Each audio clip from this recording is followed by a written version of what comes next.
do you reckon? Is it round here somewhere? I've heard rumours that it is somewhere around here. We could actually stumble across it any second now. Hang on, what's that?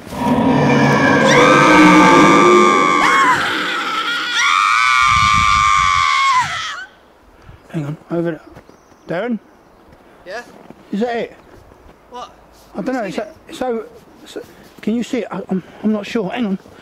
Can you? I think that's it, Trev. I think that's it. Hang on. Hang on. Get behind me. Behind the trees. I'm right behind you. I'm frightened. There. Ding dong.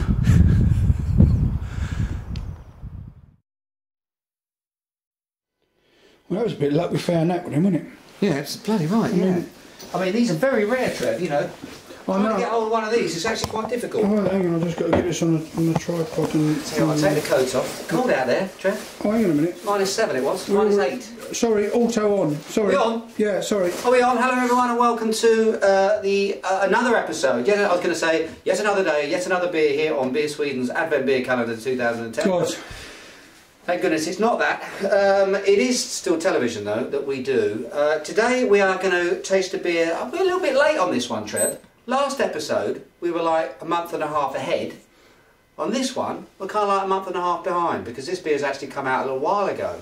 But it is that good that we couldn't, I think, with all good conscience, miss it. So we are going to catch up. Do you know, I've never actually tasted this and I've heard so much about it. And there's a lot of buzz on the old beer vine about this beer. This has got my expectations are very high. They're very high. Well, they should be because I've tried this I've drank this all over the Christmas period, and it is awesome beer. The beer we're talking about is none other than this one. Yeah, it's here, the Yeti. Yeah, can you see that, Trev? Have you any idea why they've called it that? Actually, I don't know why they called it Yeti. It's Great Divide Brewing, Colorado, over there in the Rocky USA. Mountains and all that. Rocky Mountains, John Denver. Oh. Is it John Denver? Oh no, he's Aspen, isn't he? Oh, well. No, he's gone, dead. I know he's dead. He died in a plane crash, you know that? He crashed into a mountain. Yeah, just like Buddy Holly and... Happens to the best of us. Anyway, listen, but he was very good, I like that. So, are you going to die in a plane crash when you're 27? What? What are you talking about, Trev? Anyway, let's get back to Yetis. This is it's an untamed Imperial Stout, and it's also imposing. It's 9.5%, I believe. Should I throw all the stats up, Trev? Go on in. Fantastic. New year, new sound. Love it. Or no sound. Fantastic. It's 9.5% by alcohol by volume, so this is a monster of an Imperial Stout, pun intended. It's also 75 IBU, so this is quite a bitter boy as well. So what you're going to get, and I know this for a fact, is an awful lot of roasted, dark, menacing sorts of flavours mixed up with this very boozy sort of, you know, body to the beer. Amazing stuff. This beer has won hell of a lot of awards, and rightfully so. Now, the Yeti is actually a range of beers. In fact, I've got my little lapdog here, and I was going to bring this into camera. Go on in. We don't often do this. We don't often refer to the interweb, do we, Trev? To be quite honest with you. Well, we don't often refer to the internet and as the interweb, but we do it as the interweb because we know what we're talking about, don't we? Exactly. Couldn't put it better myself, Trev. What? I can see what I've got here is actually a fantastic resource, and if you don't use this, you should be.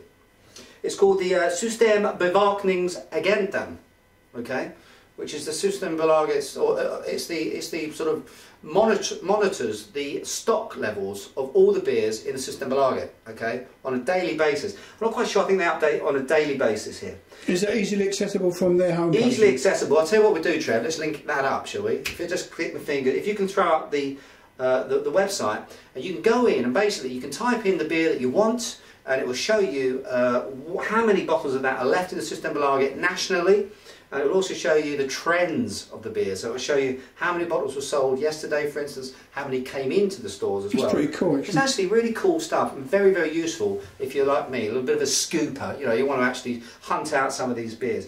Good stuff. And it shows me right now, this is live and updated, of course, you know, I'm not saying that this episode will be.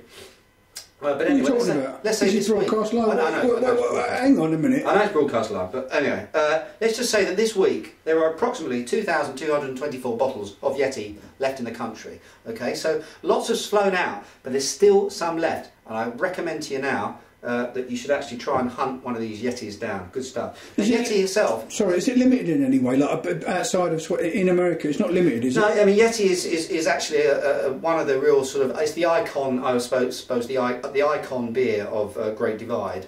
You could argue. Very popular, lots of it sold in the United States. On the other hand, there are some different versions of Yeti, which are far rarer, far more difficult to get hold of, even than this one. The oak-aged Yeti was in the Systembolaget, sold out. The Yeti Chocolate Oak-Aged Imperial Stout was in the Systembolaget. 26 bottles of that left in the country, as of talking right now. 7 of them disappeared off the shelves yesterday, it tells me here. And the Yeti Oak-Aged Imperial Stout, it's showing me there's 2 of those left in the country. Probably by the time that you see this, they will have gone. And of course there was one other, which was the barrel-aged Yeti. I think that's the 5th in the family. Let me get rid of this for you. There were only 12 bottles of that in the country. I just happened to have one, actually. Hand-numbered bottles. Had that for my New Year's Eve dinner. Beautiful beer. Anyway, let's get back to this one. I'm going to pop it open. It's an Imperial Stout. It's an American Imperial Stout. You know what that means? It's going to be big. It's going to have what did you say? It's what? It's... Wow. Trev, talk to me. Look at this. Engine oil. Look at the colour of this. Look at it. Isn't that disgustingly beautiful? Huh? That's like one of those sort of pin-ups on page 3 of The Sun. Yeah? Do you know where I'm getting to? It's kind of filthy, but you kind of just got to keep looking at it. No idea. Yeah? It's just black as sin. It's got this just espresso coffee coloured head on it. Look at the stickiness on this stuff. This is Spider-Man stuff. Look at it. It looks like you're going to be drinking a glass of chocolate. Yeah, exactly. And you're going to be getting a lot of that too. Oh, by the way, I think there's an espresso oak-aged Yeti too. Just another one, throw into the mix.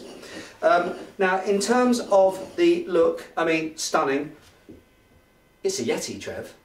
It may be an urban myth, but should we give it a whirl anyway? Go on. You can basically, you can barely whirl it. It actually just stays where it just stays where it is. It just, I'm not going to move. Incredible stuff. And on the nose, you're basically getting bludgeoned. This is like GBH by coffee, licorice, dark, bitter chocolate, tar. Really, really dark. But you've got fruits there, but they're really black, almost like you've actually taken some fruit and stuck, put it on the barbecue. So you've actually sort of smoked it. A little bit of kind of smoke in there too. Tobacco, I think actually. Tobacco leaves, that sort of thing. Very menacing, monstrous.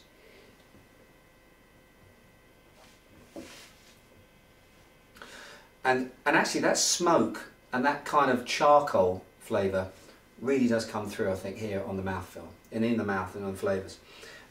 Very, very campside or campfire types of notes coming in through here. Wonderfully thick, rich, almost sort of oily malt base to the beer. Not surprising. And then masses of hops going into the mix as well. This is just an oversized beer in all sense of the word. Actually now, I'm beginning to get, as my senses kind of adjust to this onslaught, beginning to get a lot of those American hops coming through as well. You know, lots of that grapefruit's going to come through. A bit of pine action, a little bit of that toilet cleaner sort of notes coming through there. So it really is huge in all senses of the word. I love it. In terms of what you should actually drink or eat this with, combine it with grilled meats, maybe a sort of like, I tell you what, Cajun food. Like if you've got a blackened Cajun steak or something like that, with all that peppery sort of spice, would be fantastic. Barbecue ribs and stuff. Barbecue ribs, exactly. You know, like smoked barbecue ribs, something like that. Chicory smoke, that sort of thing. Bang on there. Chocolate, of course, would be a given. Darker the better, as far as I'm concerned. And very, very sort of like, you know, almost have to leave it outside of the house. Blue cheese, because it stinks that much. You need muscle to mix it with this beer, promise you. Fantastic beer. In terms of rating, Trev, you have to go high on this one. Very high. Well, let me ask you something. I mean, we've got a bit of time. Yeah. We already established the fact a year ago that I'm not a beer connoisseur. I've evolved a little bit, but you know, I'm still not like you lot out there, all the people watching. I'm not a beer geek and all this. I don't know much, but I see this name everywhere. Yeti. Everywhere. Yeah. I mean, it's universally loved. Yeah. It is, and for good reason, because I mean, it really is a well constructed. I mean, it's an aggressive beer. But is it all Yetis, all those different ones you mentioned, or just this one in particular? No, it's most of the Yetis actually, to be honest with you. But this is the mainstay. This is the one that's got the most ratings, got the most attention. It's been around the longest. But from this, it's actually sort of cloned all these different types of Yetis. I can't wait. Okay, so this is the base one, as it were. This is the original Yeti. Yeah. You know, it really is a very, very distinctive beer. I'm going to have to go on this one. I'm going to go 4.4. Bit surprised there. I was expecting more, actually. Yeah, I think it's an incredible beer, and it's definitely, if there's 2,224 bottles left in the country, what are you doing watching this video? Go out and buy one. In terms of aging, of course, this one is designed to age 9.5%. This much more, absolutely do it. Keep this one. Go out and buy 2 or 3 bottles of it. It's you know, for the money, it's absolutely a fantastic buy. It's a steal at the price. Go out and buy it and store at least 2 or 3 of these for another year or 2 years. See what happens. See how the Yeti evolves. Okay, but 4.4, I think is a fair. I think it's got a little bit more. There's a few. It's a little bit sharp in places. Not quite complete, but an awesome beer. Highly recommend you buy it. That's it, Trev. Okay, mate. Until the next episode. Cheers, Yetis and beers.